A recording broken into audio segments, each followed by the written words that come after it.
Hi everyone, and welcome into Awe Studio, and special welcome to my patrons. I'm here with this charcoal drawing that I've been working on.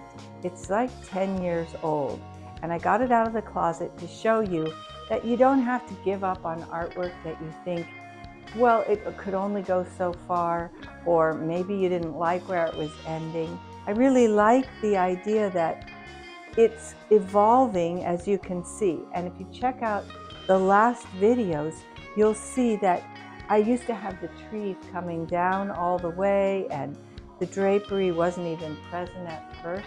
So what I'm going to do now is try to do some very quick, succinct gestures and completion for this and tell you as I'm going what my ideas are. I'd like to start today with this dark area which is seating the figure in the foreground.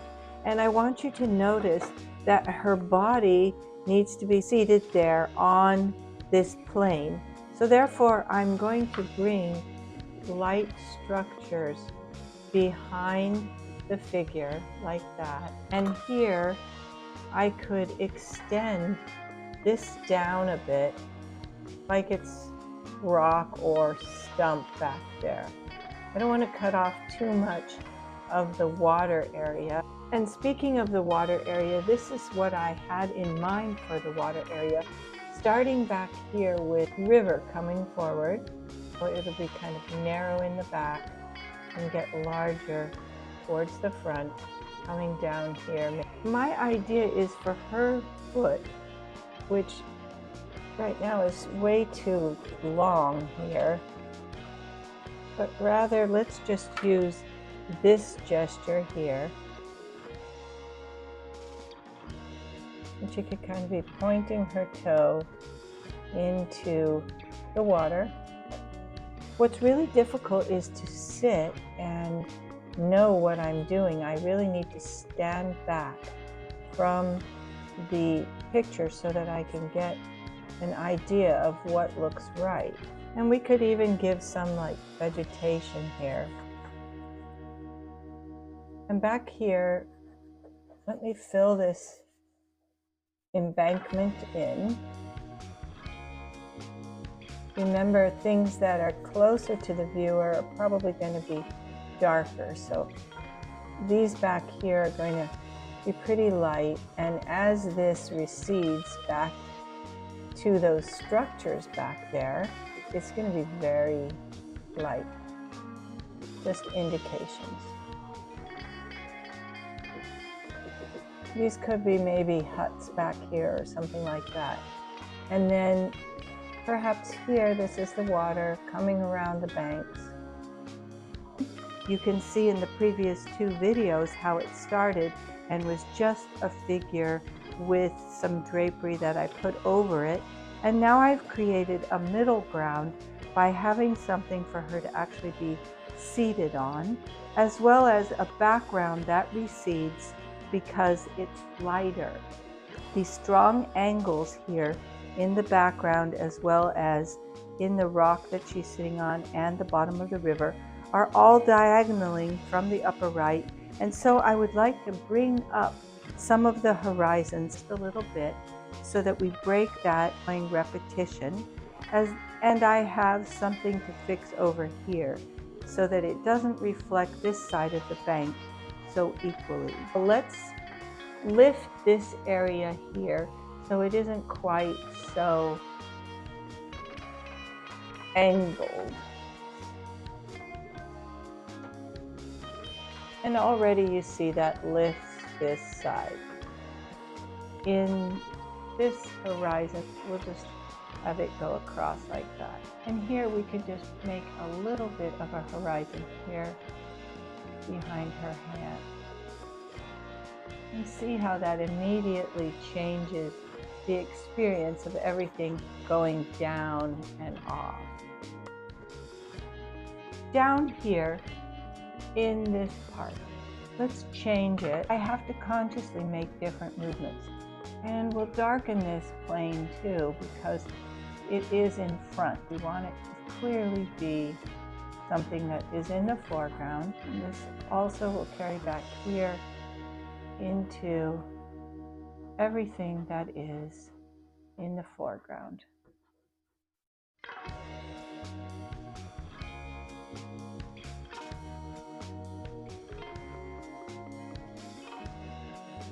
And we're also at this time punctuating just what we think needs to make the figure stand out, and of course the contrast of darkness against the light figure is going to work with that.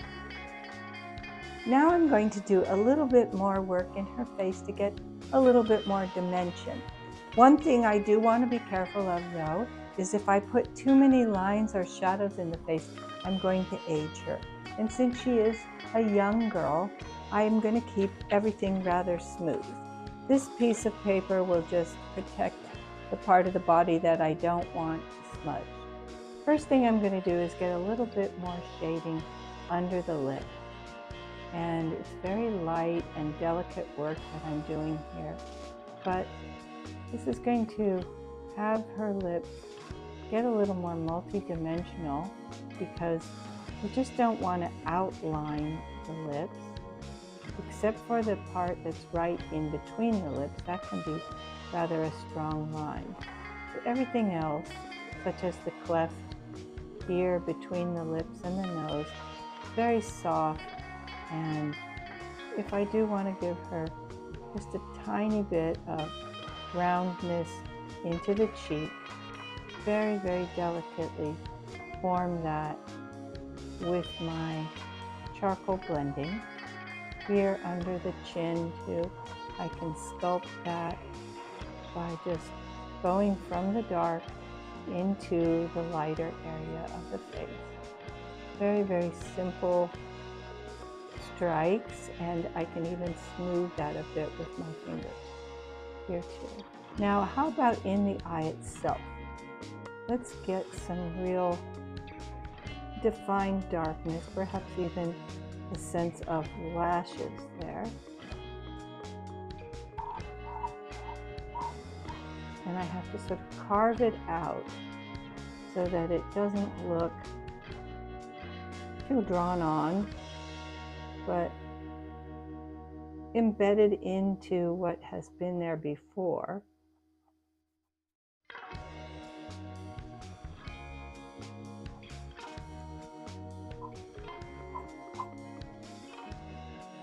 And just get a little bit more brow,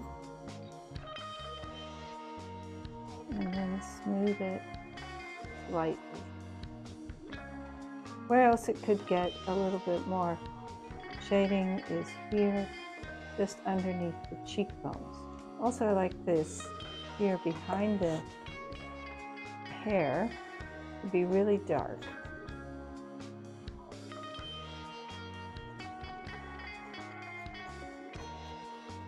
And that's going to show the neck a little bit more. Let's try to sculpt this side of the face to be rounder by bringing some dark in from the side. And I can just pull that in with my finger. I can pull in the darkness, but as well, I could add a little bit of light for the highlights.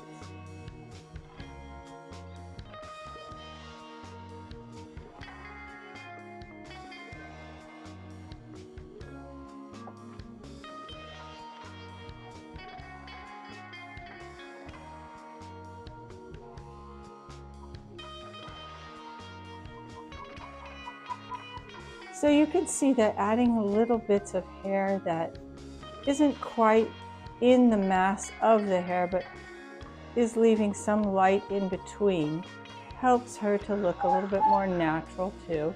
And we could even release some of the hair on this side. Here you see in the face, I've added quite a bit of highlights and darknesses to different sections to try and create more form to her cheeks without aging her. And if you keep everything in a rounded motion, you'll help the figure to not get too aged. Too many shadows will make her look older. All right, we're going to put together a montage of this entire picture in its transformation. So please watch for that next. And if you are watching and not a subscriber, I'd really appreciate your support if you'd add your subscription. Thank you.